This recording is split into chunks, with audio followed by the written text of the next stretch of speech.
Bill O'Reilly and Kirsten Powers always debate foreign policy and, in particular, drone warfare. They decided to have round two recently. Let's listen. I believe you have to kill the jihadists, okay? And you don't believe that. And you think we should be killing them with drones? Absolutely. Do I correctly understand that? Right. So fewer people die with drones than to send the American military in to kill them. Well, fewer Americans die. That's correct. No, fewer civilians would die. If you're going to raid a village in northern Pakistan with special forces, many more people are going to die than if you drop a drone on a house. But we're not. But the point is, we're not going to be sending special forces in there, and it sets too low of a bar for the United States to be going in and killing people, and too many civilians. Right, so you don't believe that we should be killing jihadist leaders? No, listen. We are creating more terrorists. You have to look at the big picture. That's theoretical. I don't believe that for a second. Well, we actually know the reality of it, Bill, and it is not theoretical. Study from the Center on Law and Security at the NYU Foundation, quote, "The war on terror has created more terrorists," end quote. Turns out when you kill over 100,000 civilians in Iraq and thousands more in Afghanistan, it doesn't really matter how pure your intentions were. Otherwise, moderate people are now compelled to take up arms against the United States. This is called the Iraq effect. In fact, the CIA has a separate term for it as well. They call it blowback. Since the war on terror began, there has been a net gain in terrorists and a net gain in terror attacks. Comparing a period before the war on terror and after, there's been an increase. Before, there was 729 separate terrorist attack events. After, 5,420. Look, the problem is O'Reilly acts like every single person who doesn't know the specifics of our drone program. He acts like it's perfect and there's no civilian casualties, or at the very least, there's a number of civilian casualties that we can deal with. But a Stanford and NYU study from less than a year ago reports that children in Pakistan were killed in tremendously high numbers. 800 civilians were killed, including women along with the children. And again, that's just Pakistan. When you include other countries like Yemen and Afghanistan, we've killed 2,052, according to the Conflict Monitoring Center and PBS Frontline. And overall, you want to take a guess what percentage of the drone strikes kill al-Qaeda operatives? 2%.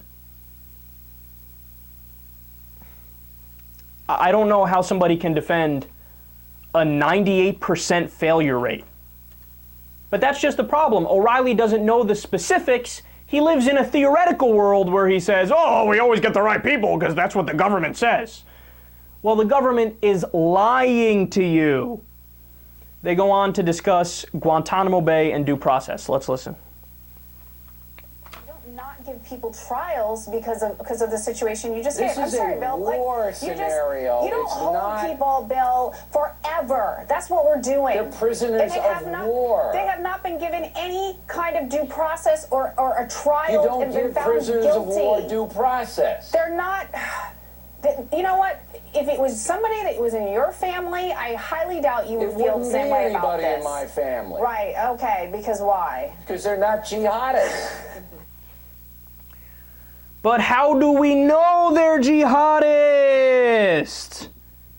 It's so ironic that O'Reilly considers himself a small government conservative. He trusts them with nothing. He doesn't trust them with healthcare. He doesn't trust them to deliver the goddamn mail on time. But he thinks every single time they get a terrorist, they never get the wrong person. They never get the wrong person. God, it's such a horrendous contradiction. And it makes him stupid. You sound stupid. They don't always get the right person. Did you know 86 prisoners at Guantanamo Bay right now, look it up, are free to go? 86 prisoners are free to go. They're innocent of any crime or of any wrongdoing. The only reason why they haven't been released is because Obama's afraid of the political fallout. Because the right wing will scream, "You're releasing terrorists, you're releasing terrorists." Yeah, but no, we know they're not terrorists. We've shown they're not terrorists. We're holding innocent people willfully.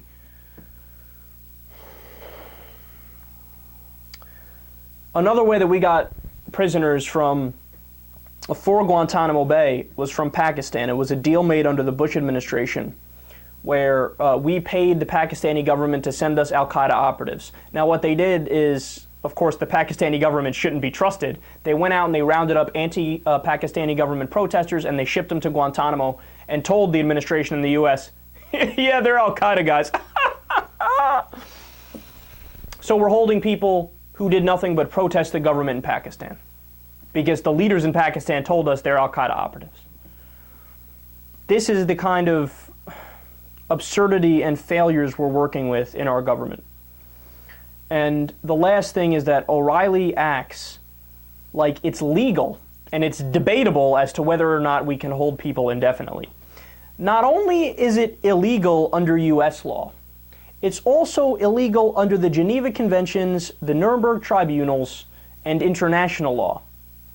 Look, O'Reilly, just like our top government officials who make these decisions, they're children who live in a fantasy land where they never make any mistakes, they never get anything wrong. And they don't know any of the details and any of the specifics, because if they did, they would change their mind immediately and they would realize what we're doing is horrifically wrong.